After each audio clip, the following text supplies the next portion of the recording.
Welcome back to the Crochet with Kelsey channel. Crochet custom pet plushies are not only an amazing gift for friends and family, but they're also a great way to make some extra income for your crochet small business.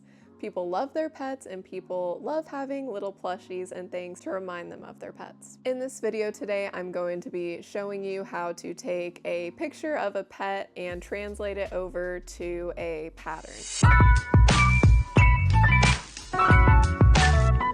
So this is really great, especially for mixed breed animals that there might not be a lot of crochet patterns out there for. And also if you like a specific pattern, but they don't have the color changes and the ear type and everything that that breed has, I'm going to show you how I make my custom pet plushies in this video. So I've made quite a few custom pet plushies in my crochet lifetime. For example, last year, my best friend ordered about 6 plushies from me that were all of the different pets in her family. So there was like 2 dogs and 3 cats and then like a truck or something for some reason, but 5 of those were some different animals that I had to kind of improvise, and I tried to make them look as close as possible to the actual animal. I also get some other custom orders for pets. I know that people absolutely love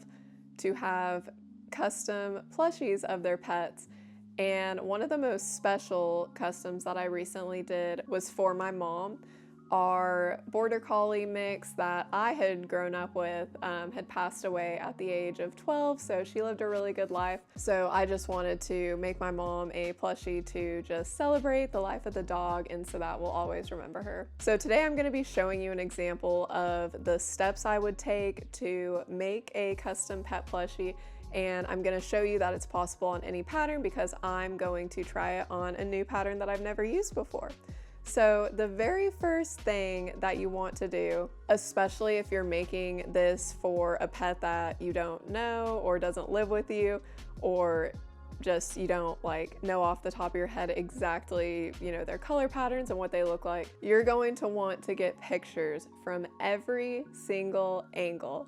I'm talking the front, you want both sides, and you want the back. And this is especially important for me, at least, whenever the animals have some interesting, you know, distinctive markings, or they have just a unique color pattern and you really want to try to capture that. At least I do whenever I make custom pets, because I want them to look as close to the actual pet as possible. So I'm about to go downstairs. In this example that I'm doing today, I'm going to be making a custom Bonnie. Bonnie is my Rottweiler Lab boxer mix, and she has some unique coloring, and she's probably most similar to a Rottweiler, which I've made before, but I've never actually made a true Bonnie plushie. So that's what I'm going to challenge myself with today and kind of show you all the steps that I take to make it as close to her as possible. So hopefully it turns out good, because it's going to be really embarrassing if it doesn't. So I'm about to go downstairs and show you my process for getting some photos. So you can either ask your friend, family member, or customer, whoever you're making the plushie for, to send you these pictures from all the different angles. Or if it's someone you're close with, or if it's your own pet, obviously you can just take these pictures yourself, because I've noticed that a lot of times I ask for pictures and the customers will send like a couple from a couple different angles, but I'm like, okay, well, what does his like back right leg look like? Because I just want to make sure, you know, it's all as accurate as possible. So let's go take some pictures of Bonnie, and hopefully this goes smoothly. So I know that I live with Bonnie and I could obviously just look at her, but for the sake of this video, I want to take pictures, and I don't know, maybe it's gonna be, I don't know, maybe she'll be outside or something and I'm not gonna be able to look at her in the moment that I need her, so I think it'll be good to have these pictures. Can you sit? So this is my dog, Bonnie. Hopefully she'll turn around and show you her face in a little bit, but I'm going to try to get pictures of her from her front, back, and her left and right side, just so that I can have it as a color guide. Can you come over here? Nose down. Can you sit? Look over there. Yeah, go say hi. Okay, come here. Don't knock over the camera, oh my God. All right, sit, sit, stay, stay, stay, stay, stay, stay. Oh, Bonnie, no jumping. Nope, sit, stay.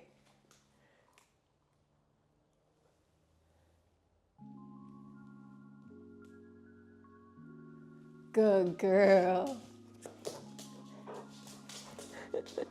I think Bonnie deserves a treat. Sit. Shake. Roll over. Can you roll? Roll over. Bonnie, lay down. Roll over. Oh, good enough. Good job. Good job, Bonnie. Max heard me recording Bonnie down there and now he's all jealous, so I had to put a little clip of him in too. If you haven't seen some of my earlier YouTube videos, I have to keep Max and Bonnie separated, so that's why I'm constantly going up and down the stairs. Yeah, we're like 80% sure that Bonnie wants to eat Max, so we just keep them separate just to be safe.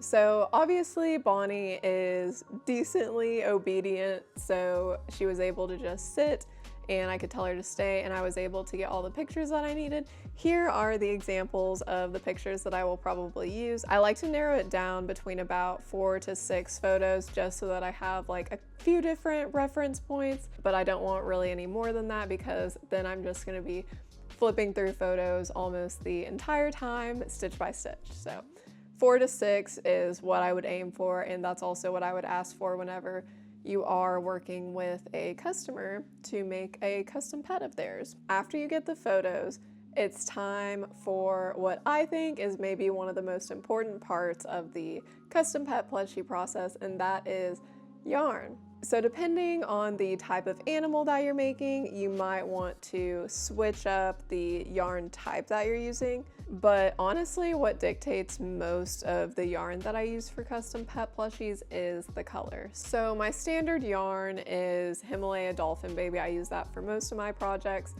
But if they, for some reason, don't have that color, or maybe it's like a multicolored dog or cat, I'll have to kind of adjust based on that. Like, for example, one of my friends has a golden doodle that's like super fluffy, so I use fluffy yarn for that one. And fluffy yarn is a great option for any long-haired dog or cat, in my opinion.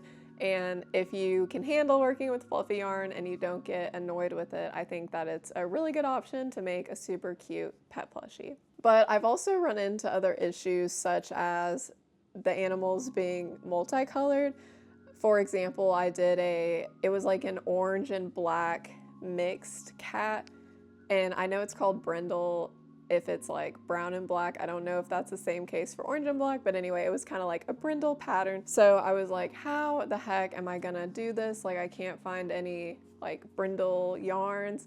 So I ended up using 2 strands for the entire project. Since I was using 2 strands, I ended up using like a worsted weight yarn because whenever you use more than 1 strand, it's going to be thicker. So if I was to make it in my Himalaya Dolphin Baby chenille yarn that I typically use, it would be ginormous and like double the size that I was aiming for. So those are just some things to think about. But whenever I need some inspiration for different yarns, I will go to Amazon to browse typically to kind of just like see what's out there. And then if I want to do an order from somewhere else, I always can.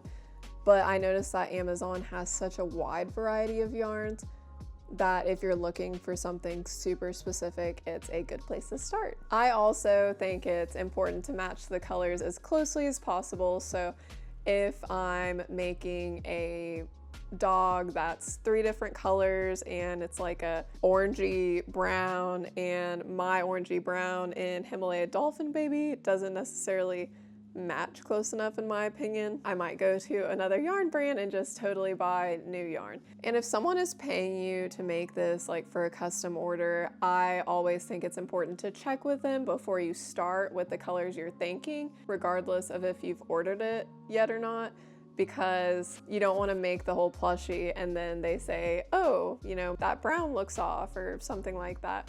So it's just really important on custom orders in general to just kind of check everything beforehand to make sure you're not kind of screwing yourself over by making something that the customer doesn't want. So I always check with the customers, and usually they say, yeah, that looks fine. Or if I'm like in between two options, I'll say, do you like this option or this option better? And then I go with whatever they tell me, because at the end of the day, you know, I want it to look as close to their pet as possible. And sometimes whenever people send you photos, you can't really see exactly what color it is if there's like weird shadowing. So it's always just good to check with the customer. And obviously, if it's an animal that you've met and know, it will be probably a lot easier to find the true colors. So for my Bonnie plushie, I'm very lucky because she is only a mix of 3 colors, but she is brindle as well. So that's gonna be a little tricky, but I'm going to use Himalaya Dolphin Baby. I thought that this brown was pretty spot on with her brindle color.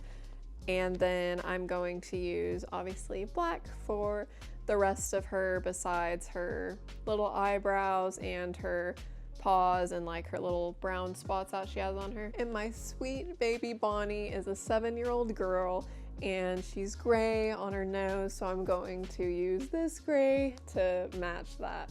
So I was really going back and forth between this light gray or white, and I decided to go with the light gray because it is slightly more gray than white, but I think this is like the lightest gray I'm gonna find, and I'm not going to shop around for an even lighter gray. But I think it matches close enough, and I think that it'll be extremely cute. So here's the color palette that I'm going to use for my little custom Bonnie plush.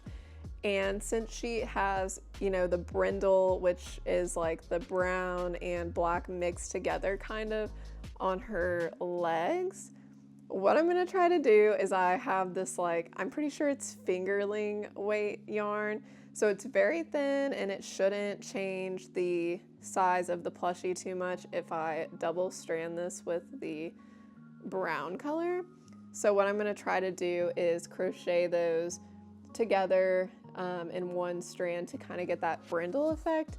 And I really hope it works. And I wanted to just kind of show you how you have to get a little creative sometimes and think a little outside the box to really make the pet plushie come to life as close to the pet as possible. So after you have all of your yarns picked out, it's time to find a pattern similar to what you like. And if you're a more experienced crocheter, you can absolutely just try freehanding your plushie.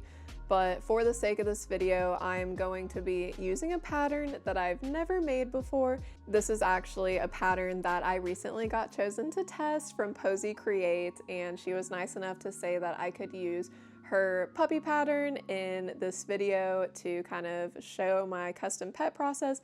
And she was also very nice for allowing me to make Bonnie as my test plushie. So let me show you a picture of Chai the pup. So I thought that this would be a really good pattern because the ears are a similar size as Bonnie's, and I just think the shape of this plushie is so cute.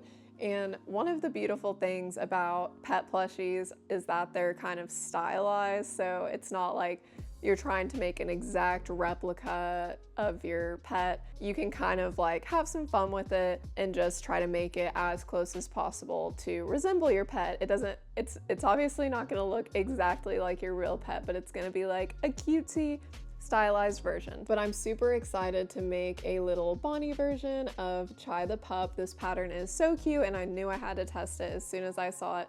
So like I said, I've never made this pattern before, but I'm gonna go through and show you step by step how I'm gonna make this plushie look like Bonnie. So for a dog like Bonnie, I would probably start with the simplest parts to crochet, such as her ears that are black, her tail that is black, and her head, which is mostly black with a little bit of gray and brindle on the sides. So I'm going to start on this project tonight, and I will be back tomorrow, hopefully with a few pieces done, and I will show you piece by piece what I did to make it look as close to Bonnie's photos as possible. And I am so excited to see the final result, and I hope you guys are too. And hopefully it turns out cute, or like I said, this video is gonna be super embarrassing. Oh my gosh, I can't believe my hair was messed up that whole time. That's okay. Also, I know my face probably looks really interesting. I got a facial today, so that's why I don't usually look this greasy, but things happen, you know? I have other things in my life to do than film this YouTube video, but this was also the only day I could film the YouTube video, so sorry about that. Anyway, I'll see you guys later, and I will show you my progress and explain how I got there.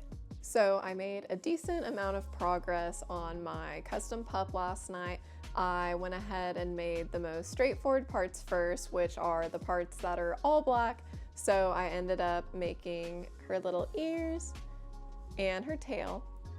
So I always like to start with what's easiest to get out of the way, just so that whenever I am done and after being tired from making so many color changes throughout the pattern, I already have these made and I can just assemble them onto the piece. I also finished her little legs. So what I did with the legs is I looked at the pictures that I had of Bonnie, and I noticed that probably only about a third of her foot and leg area has the brindle color, and then it transitions to a black, but it stays brindle almost all the way up on the inside. So what I did was divided the total row count into thirds, and then I made the first third of it in that nice brindle color using the little black fingerling weight yarn with the brown, and it probably didn't turn out as brindly as possible, so I might go back and add some more little black specks in there, but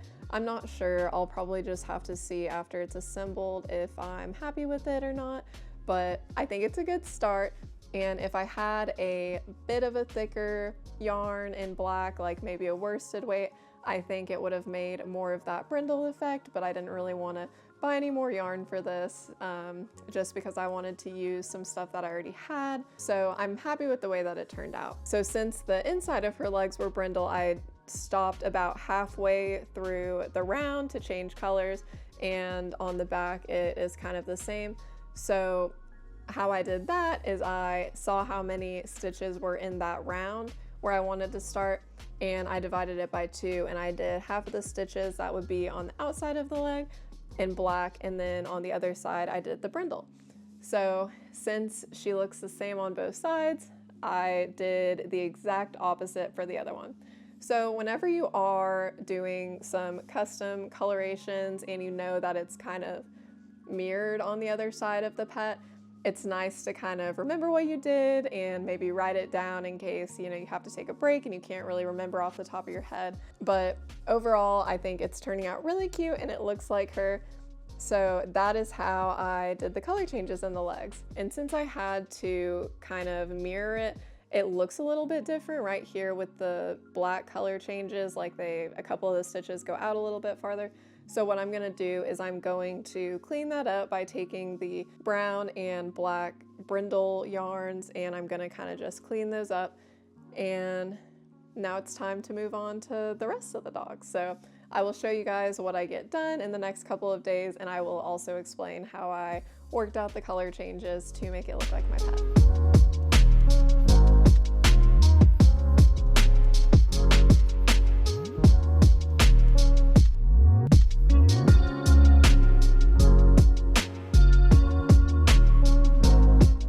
So I've been very busy today, but I did manage to finish the rest of my little Bonnie parts. So here are the little legs that I did. And I noticed on her legs, the brown stops a little bit sooner and the black starts. So in comparison to the arms, there's a little less brown on them. And I think I did a pretty good job of mimicking what hers look like.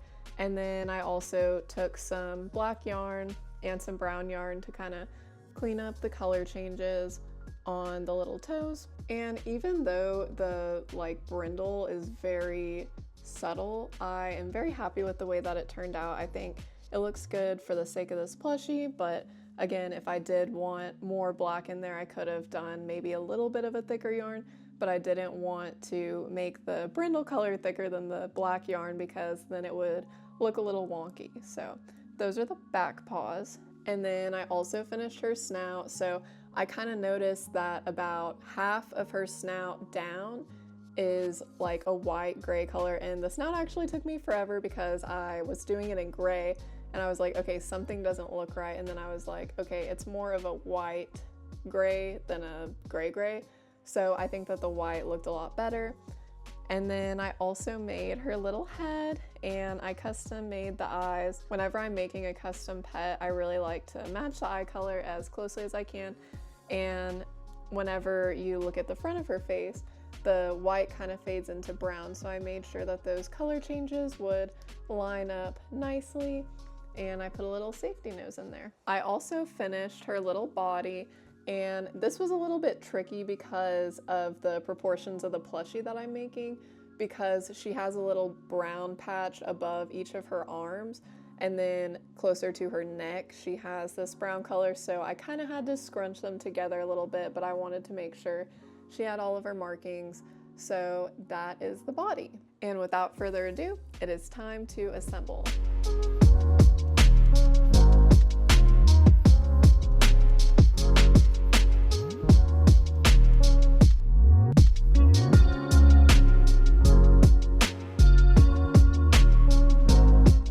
I just finished sewing everything together and I think the result is absolutely adorable.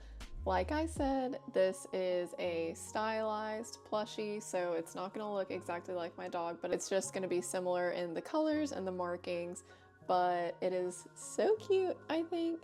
I think it looks a lot like her, and not to toot my own horn, but I think I kind of nailed the color changes. I did realize that maybe these color changes didn't matter as much as I thought they would, but she just sits like that. And I know that black yarn always looks terrible when you try to take pictures of it or you have it on camera because every little piece of fluff shows. So I will get it cleaned up at some point, but I just wanted to show you all my finished little Bonnie. And this just goes to show that you can make pretty much any pet pattern as a custom pet. It takes a lot of looking at pictures and then looking at your crochet project and kind of gauging out where the different color changes and markings are going to be. But overall, this was a super fun project. I want to thank Posy Creates for giving me the go-ahead to make this video with her pattern. And to give your custom pet a little more character, you can add a collar or a bandana. So Bonnie normally wears a purple collar, but I'm testing this pattern and there's a pattern to make a little bandana for it. So I'm gonna make the little bandana and then I will show you what it looks like. Ta-da! So I'm just gonna tie this around my little plushie. How cute is it? I love it so much. So I hope that this video kind of helped y'all. I think it turned out absolutely adorable. I will put up a final picture over here of what the plushie looks like after I cleaned it up and took the final photos of it, but I highly recommend this pattern. It's a very cute make, and I definitely want to make some more dog patterns as Bonnie in the future. So if you have any dog patterns you like, please drop them in the comments below. But this pattern by Posy Creates is absolutely adorable and I would highly recommend it. I hope this video helped y'all understand how I kind of go through my process of making a custom pet, and hopefully it can help you make some custom pets of your own. Thanks for watching. Make sure to like and subscribe, and I'll see you next time.